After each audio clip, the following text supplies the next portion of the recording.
జమ్మూ కాశ్మీర్లో ఉగ్రవాదులు రెచ్చిపోయారు. షోపియాన్లో పెట్రోలింగ్ నిర్వహిస్తున్న వాహనంపై టెర్రరిస్టులు దాడి చేశారు.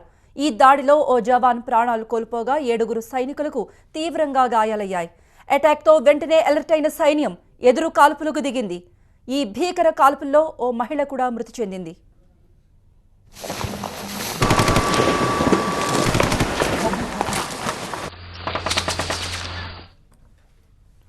ఉగ్రవాదుల దాడితో ఆర్మీ అప్రమత్తమైంది. ఉగ్రమూకల కోసం ఆ ప్రాంతాన్ని జల్లెడ పడుతోంది. ఇందుకోసం ప్రత్యేక బలగాలు కూంబింగ్ నిర్వహిస్తున్నాయి. ఇటీవల గస్తీ వాహనాలపై దాడులు పెరిగిపోతున్నాయి. జాతీయ రహదారి వెంబడి నక్కి ఉంటున్న ఉగ్రవాదులు ఆర్మీ వాహనాలపై కాల్పులకు తెగబడుతున్నారు. అటు తాజా ఘటనతో రహదారుల వెంబడి భద్రతను పెంచింది ఆర్మీ.